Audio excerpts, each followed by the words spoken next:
For decades, Canada's economic strategy was predictable. Follow the path to Washington. Last Friday, that predictability ended, and everything that depended on it suddenly didn't. This wasn't just a headline. It wasn't a photo op. It wasn't another press release that fades into the noise of global diplomacy. What happened on January 16, 2026, was a tectonic realignment in North American trade policy, and almost no one saw it coming.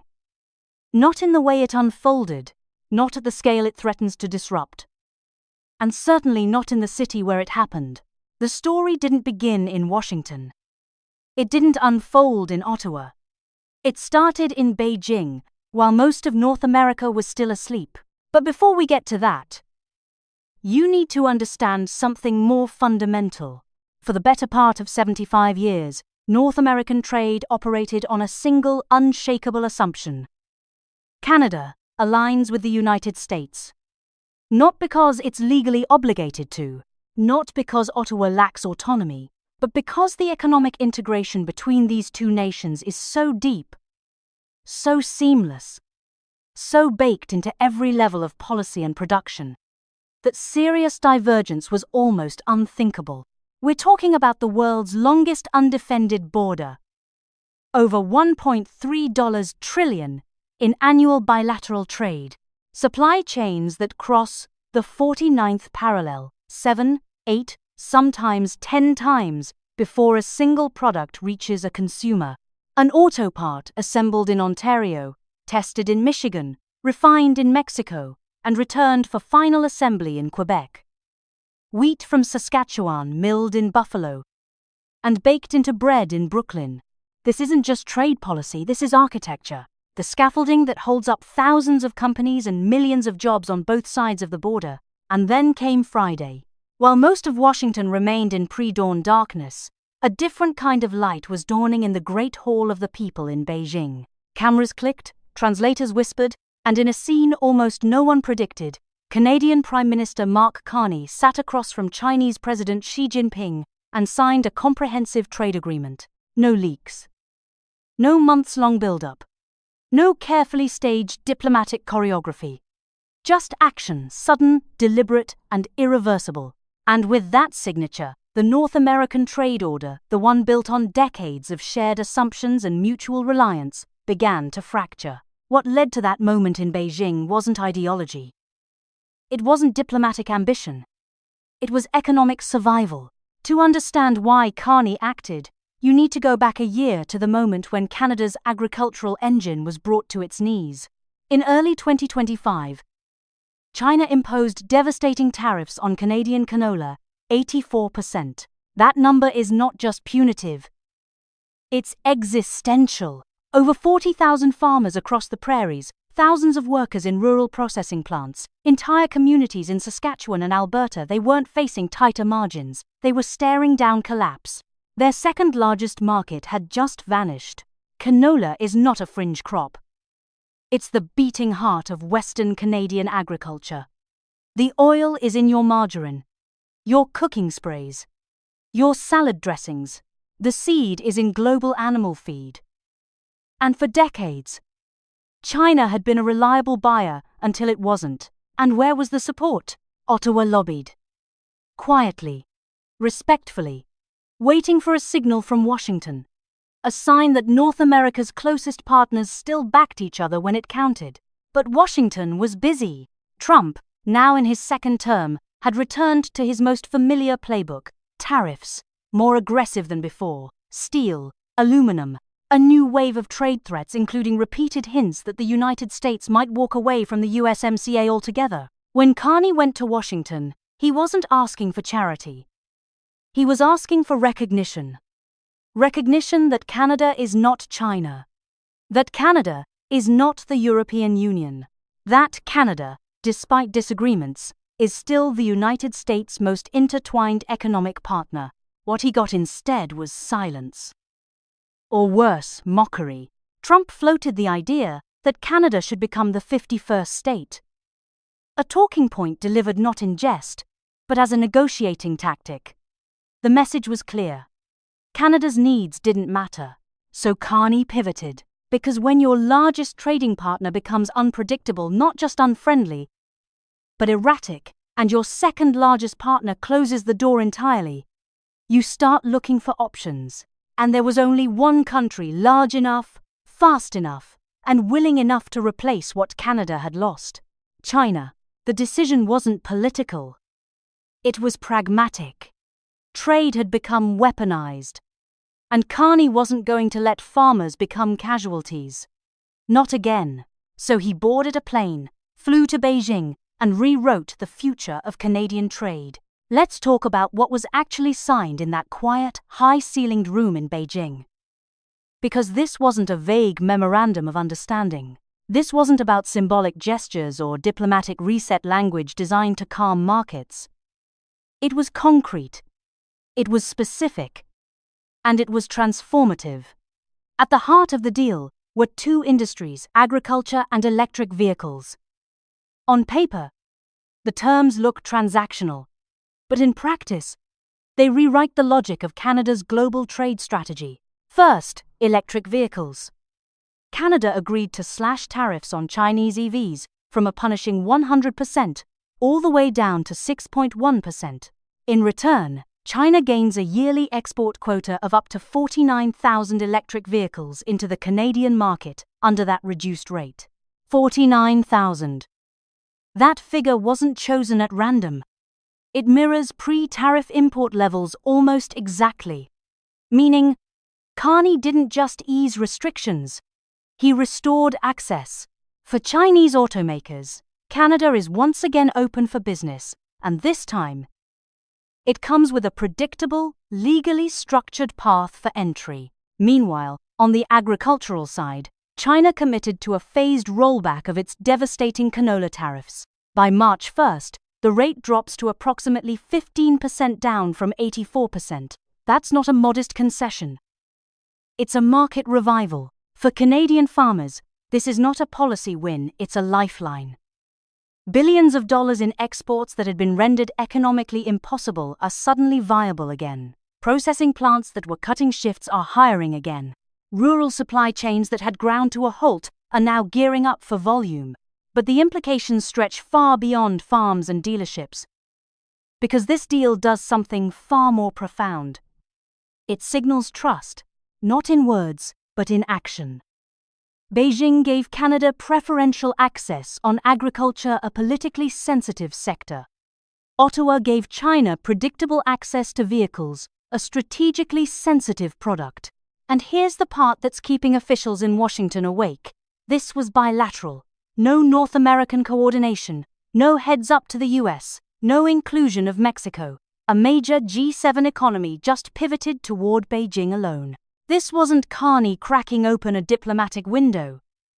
This was him kicking open the front door and inviting China in. The electric vehicle clause of the deal isn't just about access, it's a geopolitical accelerant. One that injects uncertainty into the most integrated industrial supply chain in the Western Hemisphere. North American auto manufacturing. Let's be clear about the moment this deal arrives in.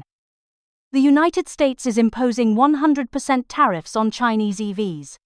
Not 20%. Not 50%. 100%.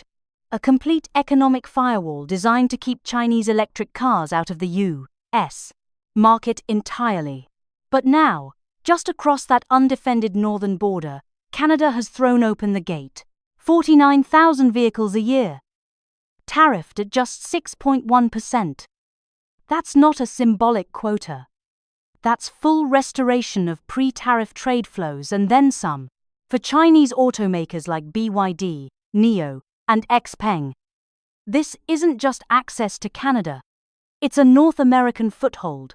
And that's what terrifies Detroit. Because vehicle production in North America is not domestic. It's not American, or Canadian, or Mexican. It's regional, deeply, intricately regional. A car assembled in Michigan may have its battery from Quebec, its sensors from Monterrey, and its interior trim from Ontario. Parts cross borders multiple times before a finished vehicle rolls off the line. That system only works when the rules are stable. But what happens now? If Chinese EVs enter Canada under this deal, can they be modified, rebadged, or partially disassembled and find their way into the US market? Will Canadian dealerships become indirect entry points for brands Washington has tried to wall off? More importantly, how will the US respond? Already, there are murmurs in Washington not just from trade hawks, but from automaker lobbyists, urging the administration to impose retaliatory tariffs on Canadian auto exports. And if that happens, the consequences could be catastrophic, because the automotive supply chain is built on trust and timing. One tariff, one delay, one unpredictable policy shift, and suddenly an entire factory can't function. The risk isn't immediate collapse, it's corrosion. Procurement managers pausing orders, investments on hold, factory upgrades delayed. It's the slow unraveling of a system that took decades to build, and it's already begun. All of this is unfolding against a ticking clock. On July 1st, 2026, less than 6 months from now, the United States, Mexico-Canada agreement, the trade deal that replaced NAFTA, comes up for its first mandatory review. And the timing could not be more volatile. Trump has already dismissed the agreement as irrelevant, not flawed, not in need of updates. Irrelevant. He's floated the idea of scrapping it altogether in favor of separate bilateral deals, one with Mexico, one with Canada, if they're even willing. And that single word, irrelevant, has sent a chill through boardrooms from Monterey to Mississauga. Because USMCA isn't just a treaty. It's the backbone of regional integration. It governs how factories operate, how goods move, how labor is regulated, how disputes are resolved. And now, all of it is in question. 3 scenarios are on the table. Best case. All 3 countries agree to extend the deal for another 16 years, with minimal adjustments. That means stability, continuity. Businesses can keep planning with confidence. More likely, talks drag on. The agreement is extended in 1-year increments. Negotiations stall over environmental rules, labor standards, or more explosively, the EV clause in Canada's New Deal with China. This creates the kind of regulatory limbo that freezes decision-making. Companies hedge. Capital sits idle. Worst case. Trump pulls out. Tariffs return. Not targeted ones, comprehensive. Across the board. The entire framework collapses. We go back to a trade regime that predates smartphones, cloud computing, just-in-time delivery. And here's the catch. Even if that doesn't happen, the fear that it might is already doing damage. Because uncertainty is corrosive. Supply chains don't need to break to stop working. They just need to be unpredictable. And every day that passes without clarity, every press conference, every offhand comment from Trump's cabinet accelerates the paralysis. Canada isn't alone. What we're witnessing is part of a broader realignment. One where traditional US allies are hedging their bets. Not because they want to, but because they feel they have to. In Europe, the European Union is advancing a trade pact with Mercosur, the South American bloc that includes Brazil and Argentina, despite environmental objections and political pressure from Washington. It's a calculated move. Diversify supply chains, reduce dependency on American markets, and deepen ties with emerging economies. In Asia, India is actively expanding bilateral negotiations with Southeast Asia, with Africa, even with Latin America. All with one goal: build trade networks that don't rely on Washington's mood swings. And then there's Mexico. Once the silent partner in North American integration, Mexico has recently surpassed Canada as the United States' top trading partner. But it's watching this moment carefully. If the US begins targeting Canadian exports in retaliation for the China deal, Mexico will be forced to decide: align with Washington's protectionism or protect its own economic interests, even if that means stepping away from its northern neighbors. And behind all of it, China is watching. Patiently. Strategically, Beijing doesn't need to break American alliances. It only needs to wait for Washington to do it itself through tariffs, threats, unpredictability. Every time the U.S. treats trade as a weapon, it tells the world that partnership is conditional. And when that message is repeated often enough, countries start looking elsewhere. Mark Carney's deal wasn't the beginning of a shift. It was confirmation that the shift is already well underway. This is where supply chain paralysis stops being theory and starts hitting your wallet. Because this isn't just about geopolitics or policy. It's about breakfast.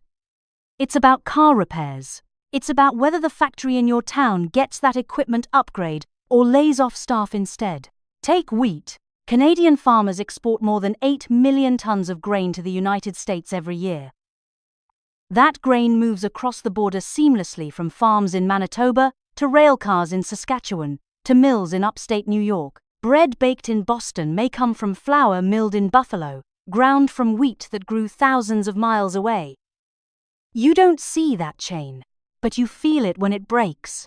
If tariffs hit those flows as retaliation or negotiation leverage, or even by accident, that wheat doesn't disappear. It just becomes more expensive. Or it gets rerouted. Or it sits in storage because the economics no longer work. The result? Grocery prices spike.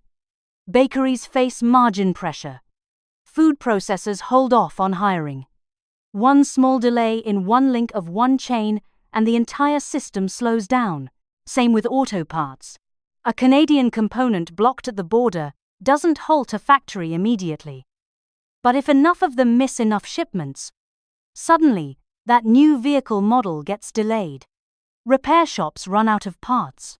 Workers get furloughed, not because there's no demand, but because the parts aren't where they need to be. This is how paralysis works. Not with a bang, but with 1,000 tiny cuts. It's not collapse, it's corrosion. A slow tightening of the system until businesses start hedging, until procurement teams start overordering, until logistics managers start stockpiling, just in case. That's already happening, right now. Quietly, incrementally, but unmistakably. And it all starts with trust, and whether the rules that applied yesterday will still apply tomorrow. Mark Carney didn't pivot to China because he wanted to. He did it because Trump left him no choice. When your country depends on exports, when your farmers are drowning in unsold grain, when your manufacturers are staring down empty order books, you don't wait for politics to stabilize. You act. That's what Carney did. He didn't make a speech. He didn't issue a threat. He got on a plane, flew halfway across the world, and signed a deal that reset Canada's trajectory. And here's what should keep policymakers up at night. Once these supply chains are reconfigured, once new routes are established, new contracts signed, new infrastructure built, they don't just snap back. The longer the instability lasts, the more permanent the shift becomes. Because this isn't about tariffs. It's about trust. Trust that America will act predictably. That it will honor its commitments. That it will consider not just its own political cycles, but the real economic dependencies that hold its partnerships together. Carney's decision is a signal, not just to Washington, but to every U.S. ally. The old assumptions no longer hold. The United States, once the anchor of global trade stability, is becoming a wild card. And when allies start building backup plans, that's not strategy, that's survival. So if you're wondering what this deal really means beyond canola, beyond EVs, it's this. We're watching the global trade order unravel in real time. Quietly, deliberately, and possibly irreversibly. If this breakdown helped you understand what's really happening behind the headlines, what's at stake, and what comes next, hit that like button and subscribe to the channel. And tell me in the comments, is Trump making America stronger or pushing its closest allies away? Because 6 months from now, when the USMCA review begins, We're going to find out whether this damage can still be contained, or whether we've already passed the point of no return.